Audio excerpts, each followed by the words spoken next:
പ്രിയ കലാസ്നേഹികളെ, ഏവർക്കും കാട്ടാൾ ശ്രീ ഭദ്രകാളി ദേവീ ക്ഷേത്രാങ്കണത്തിലേക്ക് സ്നേഹപൂർവ്വം സ്വാഗതം.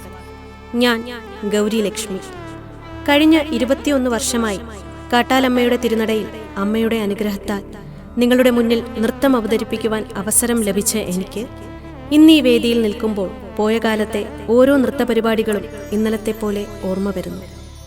കാട്ടാക്കട ശ്രീ ചിത്രതിരുനാൾ സ്മാരക സംഗീതനാട്യ കലാകേന്ദ്രത്തിലെ പൂർവ്വ വിദ്യാർത്ഥിനിയായ എനിക്ക് നിങ്ങൾ ഓരോരുത്തരും തന്ന സ്നേഹോഷ്മളമായ പിന്തുണ ഓർക്കാതിരിക്കാൻ കഴിയില്ല. ഇന്നെൻ്റെ കലാജീവിതത്തിലെ ഏറ്റവും സന്തോഷം പകരുന്ന ഒരു ദിവസമാണ്. കാരണം എൻ്റെ വിദ്യാർത്ഥിനികളോടൊപ്പം കാട്ടാലമ്മയുടെ തിരുനടയിൽ ഒരു നൃത്തശില്പം അവതരിപ്പിക്കുകയാണ്. ഈ പരിപാടി ഇവിടെ അവതരിപ്പിക്കുവാൻ അവസരം തന്ന ക്ഷേത്ര രക്ഷാധികാരി ശ്രീ എട്ടുരുത്തി മുരളീധരൻ നായർ, മറ്റ് ഉത്സവ കമ്മിറ്റി ഭാരവാഹികൾ എന്നിവർക്ക് അമ്മയുടെ നാമത്തിൽ സ്നേഹപൂർവ്വം നന്ദി അറിയിക്കുന്നു.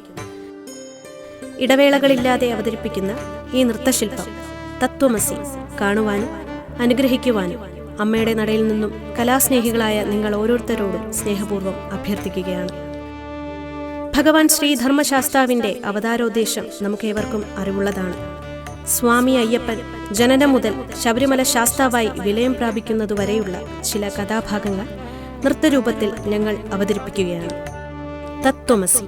എന്നോടൊപ്പം വേദിയിൽ വസുധ, നേഹ, ധനിത കൃഷ്ണൻ, സ്വരഗംഗ, ഹൃദിക, ആർദ്ര രതീഷ്, ആരുഷി ശരൺജിത്ത്, അർപ്പിത, അമിത, ഇഷ കിഷോർ, ശ്രീബാല, നിവേദ്യ, ശ്രേയ, ശ്രവ്യ, പാർവതി, ഹരിപ്രിയ, ദൃശ്യദർശനൻ, ശിവാനി, ഷാഘി ബി രാജേഷ് ആൻഡ് അഭിരാജ്.